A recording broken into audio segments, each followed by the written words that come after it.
Hey folks, this is Matt Rainwater, colors for the Plants vs. Zombies comics put out by Dark Horse. And this is the third in my series of videos covering how I color comics, how I color the Plants vs. Zombies comics, ways that I save time, ways that I just do my general process. And today we are now exiting the flatting stage. So the last two videos I talked about flatting. I talked about some of my tips and tricks, some of my general feelings regarding flatting, and everything therein. For this video, we're now in what I would call uh, the rendering stage. Coloring is basically composed of those two stages, flatting and rendering. And so today I'm going to walk you through what are all the steps that I go through with rendering, and and then the video after this will be just more in depth and um, more more of what I'm going to just lay out today. So let's start out with we have our flatted page. This is the last page of what I need to set up to actually get to rendering all of the pages that I'm going to be working on this week. And so first thing that I need to do, since I flatted my comic in Clip Studio Paint Pro, Clip Studio, I love Clip Studio. It is one of my favorite art programs, but it has one flaw, and that flaw is it converts everything that you work on into an RGB, which is fine if you're doing that's totally fine if you're doing art that you're going to be posting on the internet, that you're going to be posting for like electronic media. But if you're doing print, if you're doing comics, if you're doing newspaper, that does not work so great. So every part of my process is that every time I finish flatting, I do all of my rendering and all of the touch-ups in Photoshop. Photoshop is a pretty good program. I love Photoshop. Oops, sorry, y'all. I've used it. I'm very acquainted with it, but if I had my druthers, I would totally take Clip Studio any day of the week for all of my comic making. So what I just did is, sorry, this is totally reflexive. So I'm going to image. I'm going to mode. I'm going. Here is like all the color modes available to you. And I'm going to go click on CMYK color. And I don't want to merge my layers. I want to keep them unmerged. So click don't merge. It's going to convert this file from RGB to CMYK. And what those letters stand for, if you're not in the know, it's basically outlines the different channels that mix the colors. And so in this instance, so for CMYK, those channels are cyan, magenta, yellow, and black. Those are basically the colors that are used to print the comic. And that's also where we will manipulate some of the colors as we get this flatted page ready for rendering. So I'm going to go now to my layers, and I'm going to select my flats layer, and then go to select all. And I'm going to go to channels, and I'm going to select the black channel. So you see it got rid of all the color except where there were colors that contained some amount of the K value, the black value. You have what is like a leftover. And basically, like, this is what prepress has told me time and time again. We do not want to see anything in the K channel. It muddies the colors that go to print. Please just get rid of it before you ever send us any files to to turn in. So what I'm going to do now is I'm going to select just like a white color and go to edit, and I'm going to fill this layer. Just fill it. Okay, so all of the K value is completely gone from from my color layer. It's fine that there's black in the line art layer. You want black to be in the line art layer. That's, you know, that's what it needs to be. And we're going to go into a little more depth about that in just a moment. So now that my channels have been altered and made ready for print, I'm going to go to layers. And now I'm going to start creating the layers that I'm going to do my rendering on. So let's go through what kind of layers we're going to have. My first layer that I start off with, and I did not bring my keyboard, so my apologies. It is Blush and Zomboss.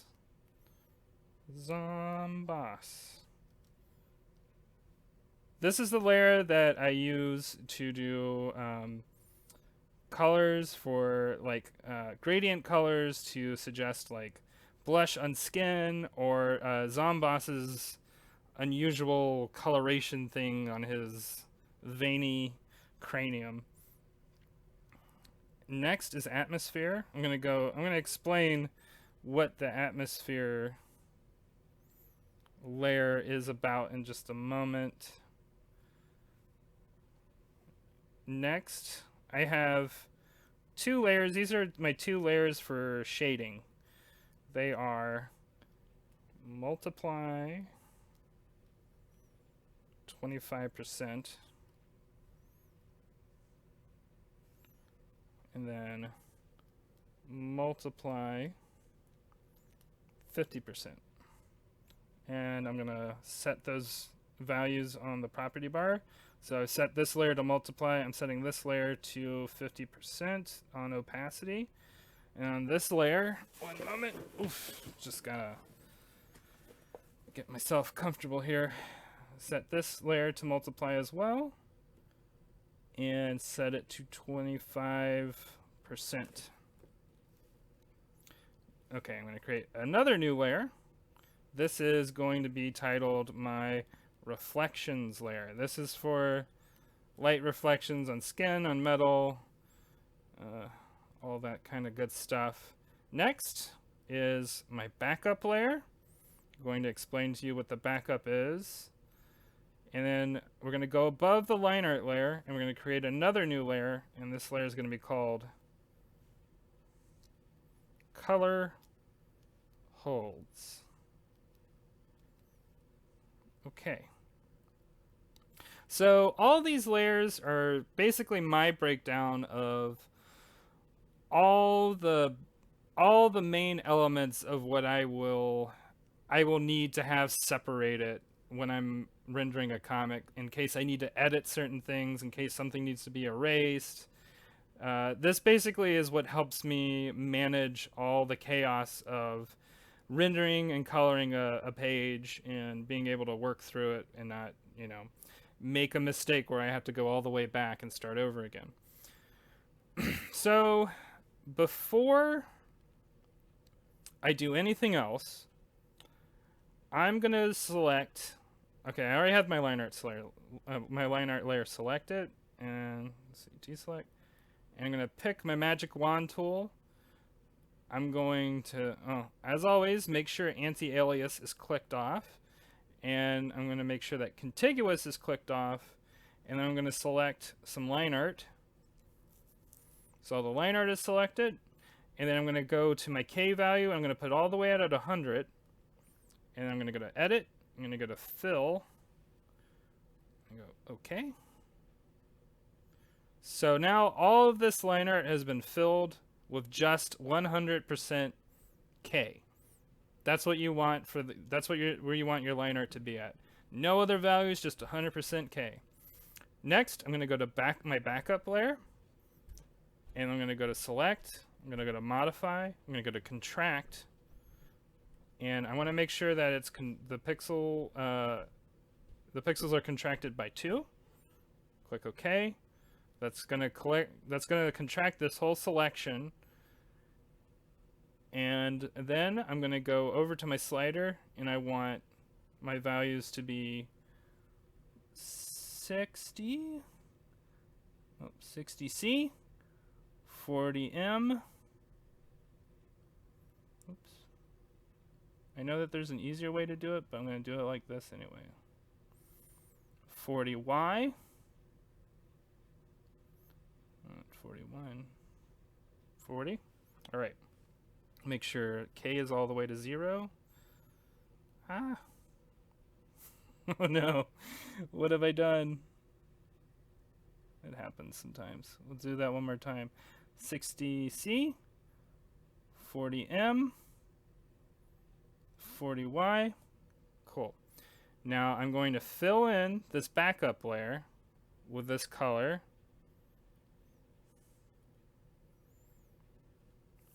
And make sure that your liner is set to multiply. And so what this does is this is once again another pre-press thing.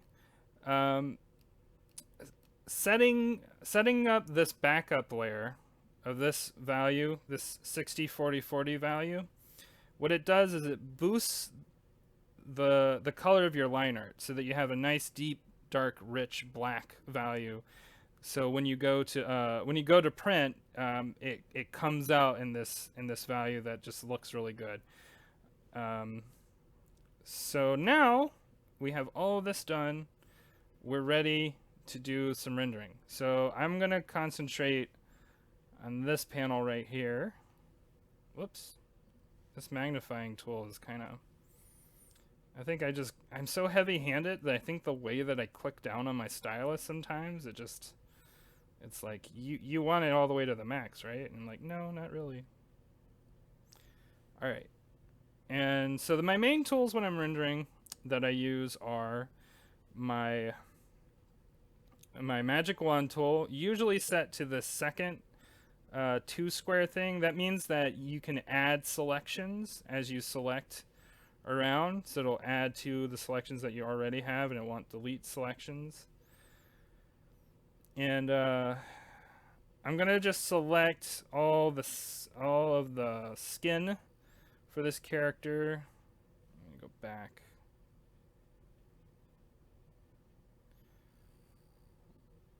Here we go. And then I'm going to pick out my brush tool, and I want to make sure that it's like a soft airbrush type tool, like so. Let's check the brush properties. All right, great. It's got the shape dynamics on. And for this character, I'm going to pick kind of a reddish color with a good amount of blue value. And I'm going to go to my blush Zomboss layer. And I'm just going to pick spots that are normally spots that where the skin is in contact with either joints or are common areas where blush occurs, depending on the emotional state of the character. But especially like in areas like this. So just apply a little bit of red. Make my brush a little bigger. Apply some around the neck, around the ears. And this character is looking very like alarmed and kind of embarrassed by the situation. So I'm gonna add some blush on the cheeks here, a little bit on the forehead. And then I'm gonna take my eraser and I'm just gonna kind of with a really light opacity, just kind of dull out these selections so it's not too intense. Okay. And it's a very subtle sort of effect, but the difference is like if you don't apply a blush and if you do apply the blush, the difference is very noticeable, even though it's very subtle. Okay, so next, I'm going to go select the background layer.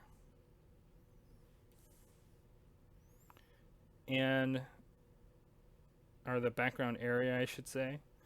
And then I'm going to select the atmosphere. So my atmosphere layer is a very general use layer. And what it is I use it for gradient effects that are either lighting or like emotional sort of stagey kind of lighting, stuff like that. And I'll show you to kind of give you a better idea of what I'm talking about. I'm going to select a very light yellow. Make my brush really big. Or, I'm wondering... No, I'll use my brush. Okay. And I'm going to put this very light yellow color behind this flame because that's where we want to focus our attention here on in the panel. And I might make it a little bit lighter because I want to really push it. And then on the edges of the panel, I want to actually transition this yellow into a deeper, darker color. So I'm going to select sort of this brownish color. Although I'm probably going to adjust it again because it's a little too not enough red. It needs a little more red. And this is something that I usually will fuss around with a little bit. But basically, you know, you want to just give this sense of a stage space. If this is something that you're into. I really like this kind of lighting. It really adds to sort of the cartoony feel of Plants vs. Zombies and helps sort of push that forward. And then now I'm going to select this yellow and I'm going to just really kind of dull out the intensity of that just a little bit because it was a little much. All right. And then next, I'm going to take somewhere in this range of colors, and I'm actually going to select around this character.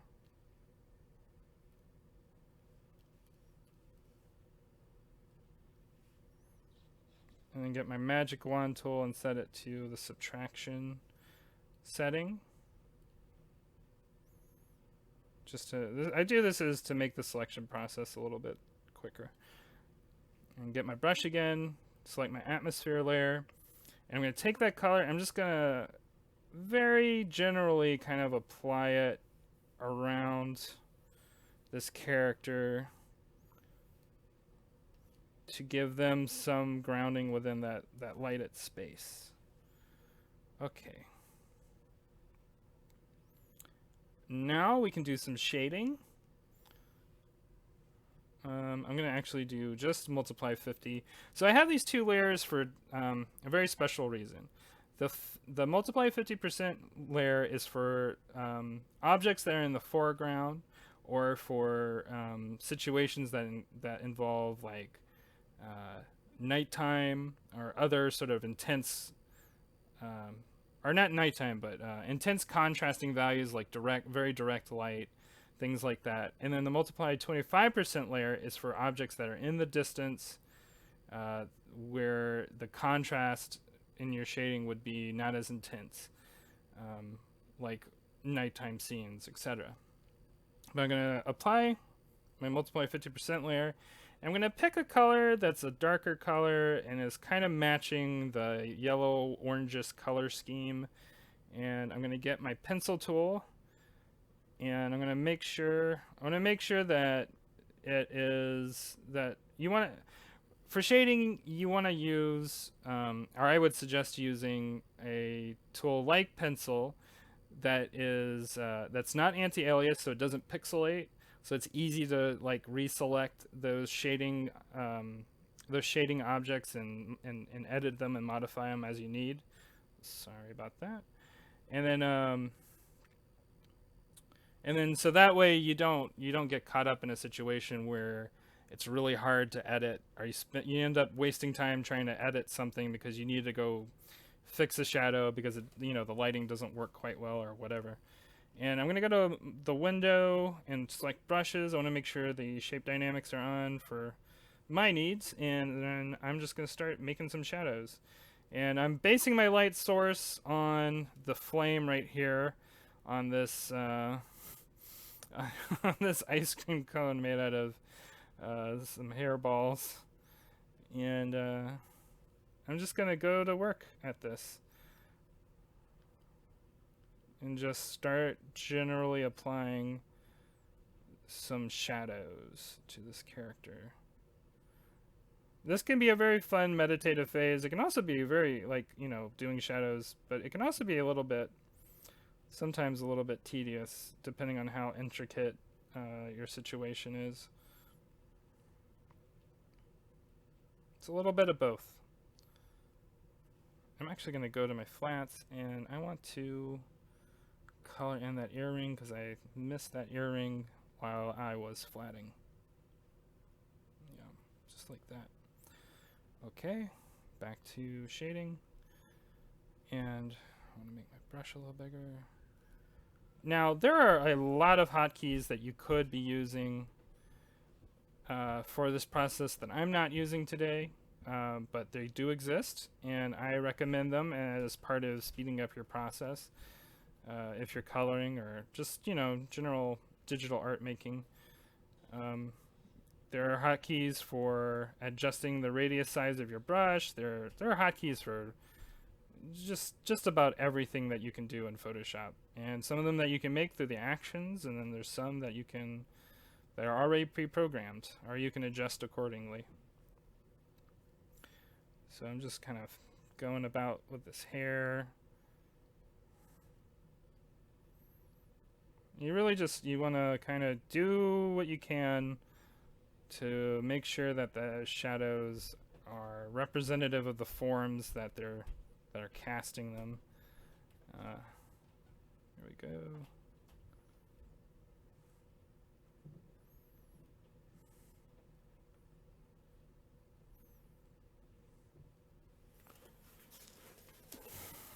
And it makes for a pretty cool effect too with this atmospheric gradient that I did earlier.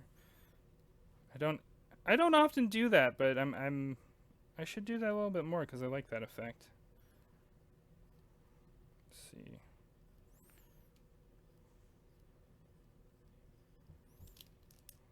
Oh, I want to make sure that I have the pencil eraser. That's not the pencil eraser. And I want the opacity at 100%. There we go.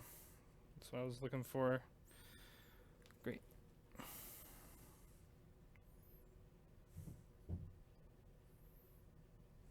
Okay.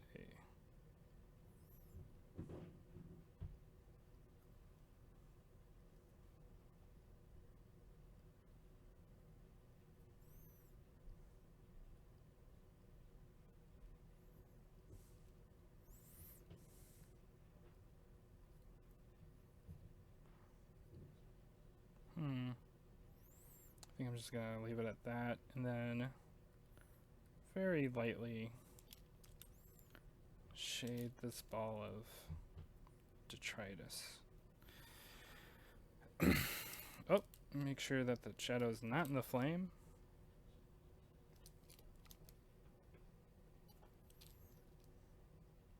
Do some touch up. And then the next thing I do after I do my shading is I select the eraser tool. And this step is for creating a little bit more sophistication to the shadows. This isn't, my technique is, it's a cell shading style, but I add another additional step to it to give the transitions of shadows a little more dynamics to them. It's an effect that I really like. Oh, not like that. I'm gonna take the opacity down to about 24%, 25%, and I'm just gonna very lightly apply the eraser to kind of de-intensify some of the shadows, give them a little more groundedness. Cool. And next, reflections. So the main light source that would be creating any sort of like reflective light would be this flame right here. So I'm gonna create sort of a very light yellow and then pick my brush, and I want to use not an airbrush, but more like a more opaque type brush. I'm gonna go into brushes here. Airbrush. Do I want airbrush? Yeah. Okay. Shape dynamics on. Great. And this is, oh, I want it more intense than that. More like 80%-ish. I want to have 80% flow. And there we go. Like that. This is a lot like the shading steps that I was doing earlier. And, you know, just apply some reflective lighting to parts of the character, parts of the surrounding area, what have you, that would be reflective. Not everything is a reflective surface necessarily, and it also just depends on distance from the light source and material, of course. And next, I'm going to select eraser. I want to make that eraser a little smaller than that and a little more intense than that. And I'm going to go in and once again detensify some of this, such as that the further it is from the light source, the less intense the reflection would be.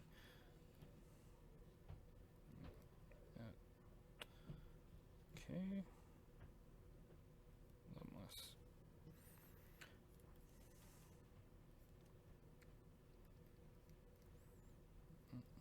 Like that.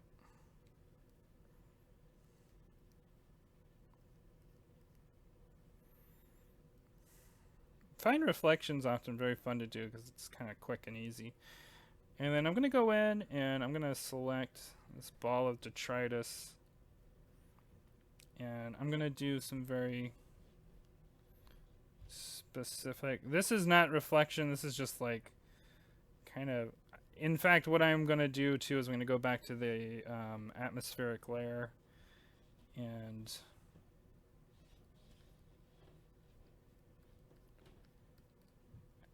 do some additional work there to pump that up, to give some sense that this thing is on fire and there's light around, you know, surrounding it. I'm going to go to the gradient. All right, here we go. Is that doing it? Yes, there we go. I just have it very lightly set. I'm going to pick something a little brighter. If y'all are in the audio, if y'all are noticing any sort of intense screaming noises, that is my 2-year-old running about and either schooling in delight or just the pure terror that is childhood development. So anyway, so those two steps are done. Next, we're going to move on to the final step. First, I'm going to select my line art. And I'm just going to put contiguous off, and I'm going to select all of the line art. And this is what's called a color hold, generally, amongst colorists. A color hold is essentially where you make the line art a specific color different from black. And it's there to create an effect of, if you want to make something more ethereal, or if it's something like fire and you want to make it look, you just want it to make it pop out from the rest of the line art. Many colorists use color holds all the time. Some don't even bother, but and some, that's like almost almost all of their line art is modified or manipulated with color holds in some way, to differing degrees of sophistication. But so what I do is I just select my line art, and then I go into color holds and just with the pencil just color in the areas that I want to be a specific color. And that way I'm not messing with the line art and it's in a totally separate layer, and I'm not gonna, accidentally mess up something that I don't want to get messed up.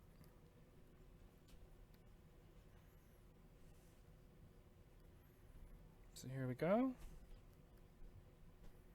Almost done. Cool. I'm gonna magnify out because I want to see this panel. So there are a couple other touches that I do. There are a couple other things that I do want to adjust or additionally modify. I want to make the smoke. I want to make the colors of the smoke transition out some. So I'm gonna go back to my brush tool. Let's make that bigger. Like that. It's pretty good. Sorry about that. And then I'm going to select a color from the background. Go to my atmosphere layer. And I'm just going to, oh, that's too intense. I need something a little lighter so I can layer it. Yeah, that's good. And I'm also going to take this color and I'm going to apply that. So what I'm basically doing is I'm trying to give some sense that the light, no, I should be using my eraser for that. That the light is mixing in with the smoke and you have sort of a transition there of values. And I'm gonna do this with the flame. I don't want it to just be one block of color. I want it to be a little bit more of a transition or a gradient. So I'm gonna pick like a light yellow and just do one little swipe, maybe another one. Yeah, like that. So yeah, I think that's it. I think in terms of this, for me, is all the steps I just went through, or all the steps I go through in rendering a page, and this panel is done. This panel is good to go. And let's just take a look at the difference between a fully rendered panel and the flats. It's a pretty big difference, right? And this is what I do for every panel. And usually what I do is that I will often do all these steps for I'll do one of these steps for all the pages and then go to the next step. So actually, like right now today, I was doing all the blush for all of the characters and doing all the color holds for the pages that need color holds. So I think that's it for today. Next video, we're gonna do this for a little bit longer. I want to do another panel of this just to kind of give y'all a better idea of other things that you can do. Give some sense of other ways these techniques can be applied, and also just if y'all are into that, give y'all another chance to see me color and see what it looks like. All right, well, thank y'all so much. I'm really glad with how people are enjoying these videos, and it's been a really great experience sharing this with y'all. All right, I'll talk to you later. Bye.